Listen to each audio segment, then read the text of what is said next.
নাবিক নিয়োগে স্বজনপ্রীতি হয়রানি সহ নানা অনিয়মের অভিযোগ। কমিটির সুপারিশের পরও বাংলাদেশ শিপিং কর্পোরেশনের মহাব্যবস্থাপক ক্যাপ্টেন আমির আবু সুফিয়ানের বিরুদ্ধে নেওয়া হয়নি কোনো ব্যবস্থা। এতে নাবিকদের মধ্যে দেখা দিয়েছে অসন্তোষ। শিগগিরই তাকে অপসারণের দাবি জানিয়েছে সিম্যান্স অ্যাসোসিয়েশন। স্থায়ী নাবিকদের নিয়োগ না দিয়ে জাহাজে ব্যক্তিগত পছন্দে চুক্তিভিত্তিক অফিসার নিয়োগ, বেতন বৈষম্য সৃষ্টি, শ্রম আইন পরিপন্থী কর্মকাণ্ড সহ নানা অনিয়মের অভিযোগ রয়েছে মহাব্যবস্থাপক আবু সুফিয়ানের বিরুদ্ধে।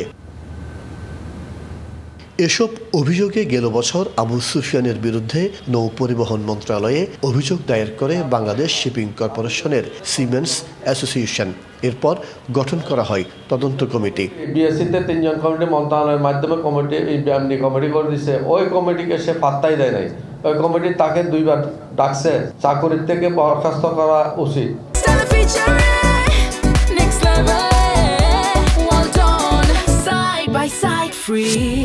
যেহেতু সে অন্যায়ের সাথে জড়িত। মানুষ হয়রানি, বৈষম্য সৃষ্টি, বেতন বৈষম্য, তারপর নাবিক হয়রানি, এত দুর্নীতি করি, এত অভিযোগ থাকার পরেও কিভাবে কর্পোরেশনে টিকে আছে? ক্যামেরার সামনে অভিযোগের বিষয়টি এড়িয়ে যান ওই কর্মকর্তা। আমাকে পাইতেন, আমি চলে যেতাম জাহাজে, খুব ইমার্জেন্সি একটা কাজ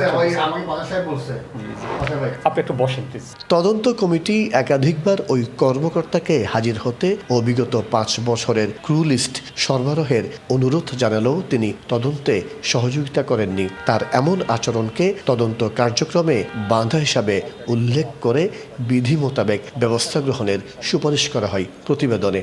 কিছু কন্ডাক্ট আচরণ জড়িত কিছু সমস্যা আছে, এই জন্য আমি অফিসারকে লাস্ট 2 বছর কঠোর তত্ত্বাবধানে রেখেছি। তার ডিপার্টমেন্টাল অ্যাকশন নিয়ে সব কিছু নিয়েই তার ইস্যুটাকে ক্লোজ ডাউন করা হয়েছে। এটার যদি কোনো উন্নতি না হয় তাহলে নিঃসন্দেহে সংস্থা অল্টারনেট কোনো অপশনে যাবে। আবু সুফিয়ানের বিরুদ্ধে স্বজনপ্রীতি, নাবিকদের হয়রানি, নাবিক সিলেকশনে অনিয়ম সহ বেশ কিছু অভিযোগ তদন্ত করছে দুদক।